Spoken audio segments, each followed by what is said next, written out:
that was the life that he gave to him. Okay? So, because then he tell a woman, if you get this water, you'll live. You know what I'm saying?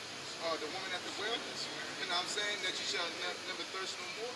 So that water actually, the scriptures and the knowledge of the Most High is representation of life. Okay? This is St. John, chapter 6, verse 63. It is the spirit that quickeneth. The spirit, which is the Bible, and quickeneth means to make alive. Okay, go ahead. The flesh profiteth nothing. The words that I speak unto you, they are spirit and they are life. So when you read that brother life, he was telling Adam to, this is how you do this is how you do that. Because where there's no law, there's no sin, right? Keep that in mind. Now when Cain and Abel sacrificed, first off, how they knew to sacrifice. They don't want to sacrifice, I'm about to just do this and burn it to the Lord. Presumably, I mean, God showed Adam and Eve, he skinned the animals, Yeah, but the Lord, when he walked with Adam, he basically was telling him, you're supposed to sacrifice. Right.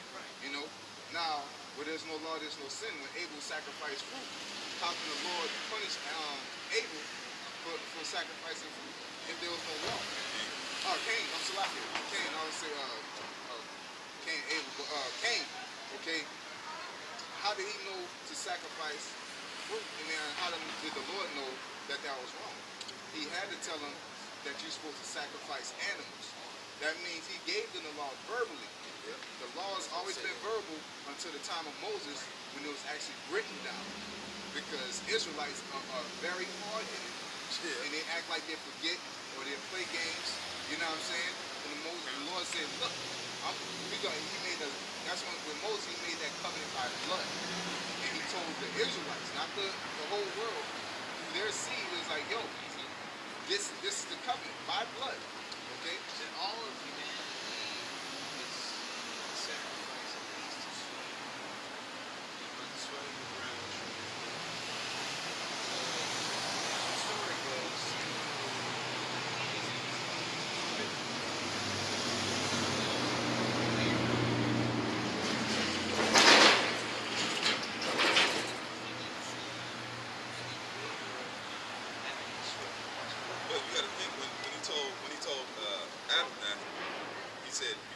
by the sweat of thy brow, you have to till this ground. So he told him that when he went off, when he sinned, right? So what was he doing before? Why, if he was already sweating by his brow and he was tilling the ground, what would be the punishment if he told him that, you see what I'm saying? So there was a period of time that Adam didn't have to do that. He didn't have to go into that sweat. So there was a separation between the ones that he dealt with and then the ones that he didn't, because then Adam fell into the ways of the other nation. Because you notice when Cain sinned, he went into and caught wives. If it was only Adam and Eve on the planet Earth, how did Cain go and take wives to himself? So the other people on the planet Earth, they had to live by that sweat, by that brow. They had to go into that. But the brother's trying to tell you that the Lord had a separation. He had his people that he held to himself, and the people that he kept to himself, and then he had other people. But let's read this. It's going to explain it. Let's get it, and then we'll read it through so you can hear it. 2 Ezra 3 and 5. And gave us a body unto Adam without soul, which was the workmanship of thy hand, and didst breathe into him the breath of life, and he was made living before thee. And thou leddest him into paradise, which thy right hand had planted before ever in the earth came forward. And unto him thou gavest commandment to love thy way, which he transgressed, and immediately thou appointed death in him, and in his generation, of whom came nations, seed, and his seed. Okay, go ahead. well, I think that he says, so he gave him commandments. Sweat. You know, it was a sign of labor that maybe before there was labor, you still sweating. It was like, sense of much higher. Right? That's kind of what I'm thinking. You swallowing a camel, man. Yeah. You know? We're gonna reading. We're gonna stick to the subject matter. Yeah, because he seldom gave him commandments. They weren't written down. They weren't written down like his brothers said it to Moses. How did he give him those commandments? Speculating what it would have been like, But you only could go off what the Most High gives you. Sure. You know, and that's the scripture. So what you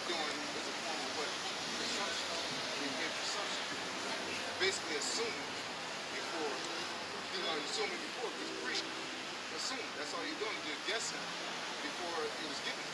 So until the Lord tells you, don't guess. All we got is the scriptures. The Lord said we don't know his ways.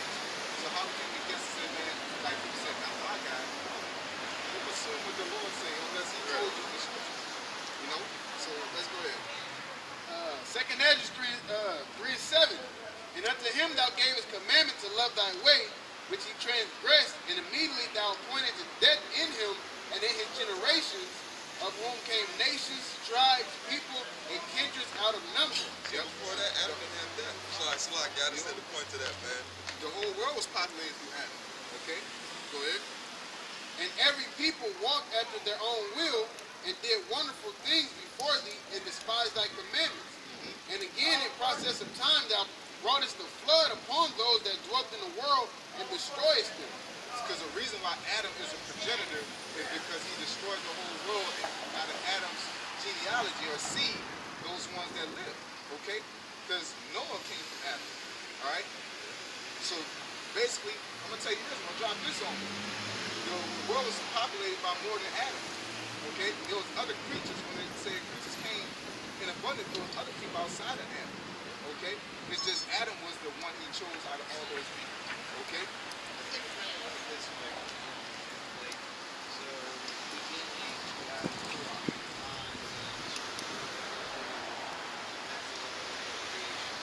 so within that creation we're under Yeah. Adam not sin into the garden that places or actually pulls this raw reality creation and now on to be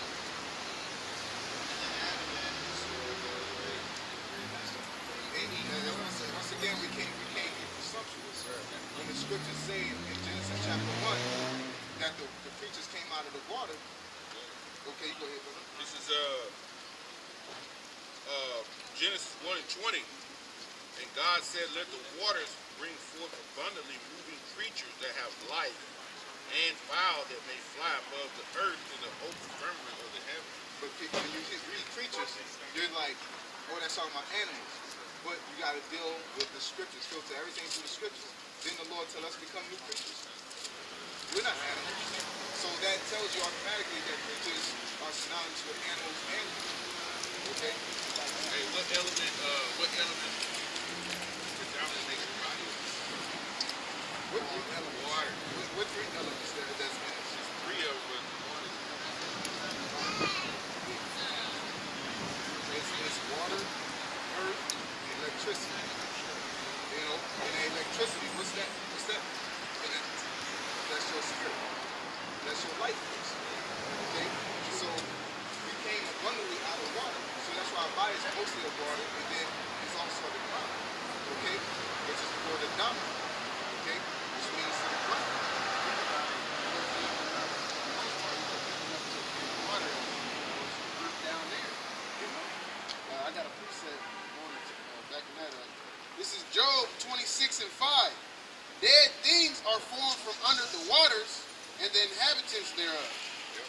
There you go.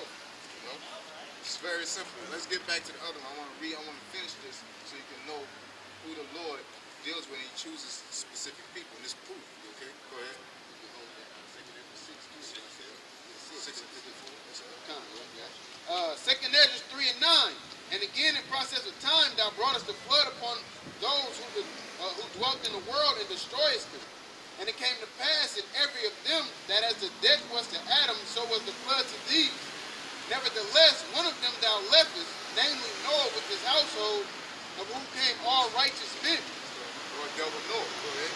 And it happened that when they that dwelt upon the earth began to multiply and had gotten them many children and were a great people, they began again to be more ungodly than the first. Okay, go ahead. Now when they lived so wickedly before thee, thou didst choose thee a man from among them whose name was Abraham. So the Lord don't choose, he chooses people, a nation of people. When he said, I want somebody to be righteous, he starts with that person, and then he'll like establish them as a nation. Okay? So that's what you gotta do. Pick an African, pick a Japanese,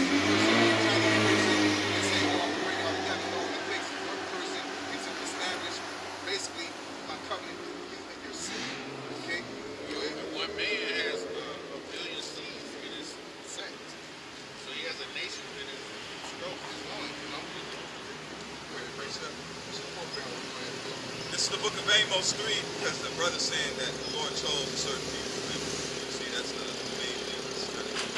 Still, it says, hear these words that the Lord has spoken against you, O children of Israel, against the whole family which I brought up brought up from the land of Egypt, saying, you only have I known of all the families of the earth.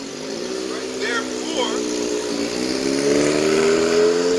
I will punish you for all your iniquities. So that's why we're going through this affliction right now, man. Okay? Money with putting our money with bags of holes in it, man. Any business we establish, going back to Deuteronomy, what's it, the 15th chapter? You know, where it's talking about if you serve me, I'll bless you. Don't serve me. These are the curses. That's 28 Slaka. Deuteronomy 28 chapter. It says these are the curses that's on you. Okay? And the curses fit Negroes, Latinos, and Native Americans down to a T. Okay? Go ahead. Verse 15, 2nd Ezra 3 and 15. And madest an everlasting covenant with him, promising him that thou wouldest never forsake his seed. You see that? He would never forsake. He didn't say never forsake the people that is righteous with him. He said never forsake his seed. Okay? That's his offspring. Go ahead. And unto him thou gavest Isaac, and unto Isaac also thou gavest Jacob and Esau. As for Jacob, But thou... why did they skip from Abraham? Then they said Isaac. Don't you know Abraham had more than one child? Yeah, I'm wondering what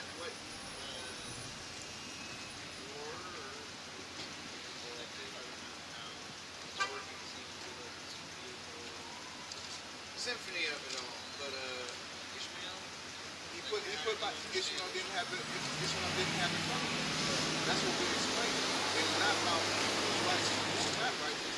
It don't matter. It really goes to the point. It starts off with you have to be an Israelite.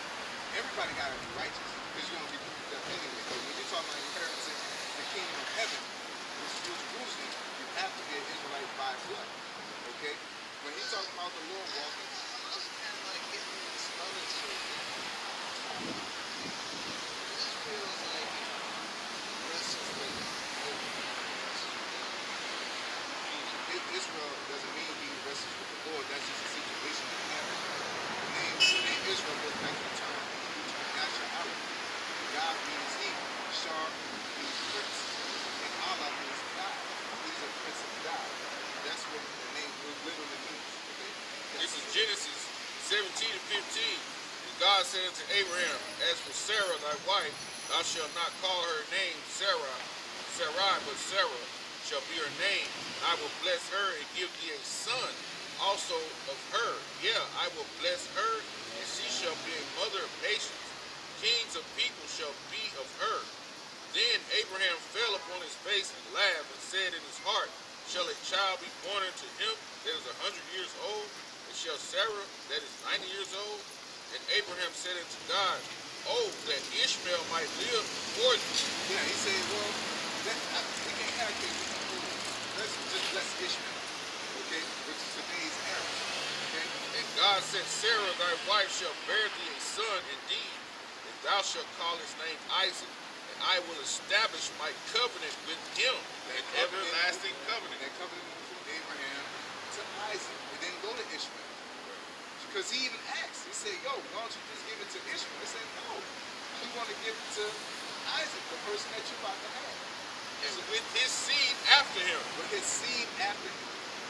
Okay? Verse 20, and as for Ishmael, I have heard thee.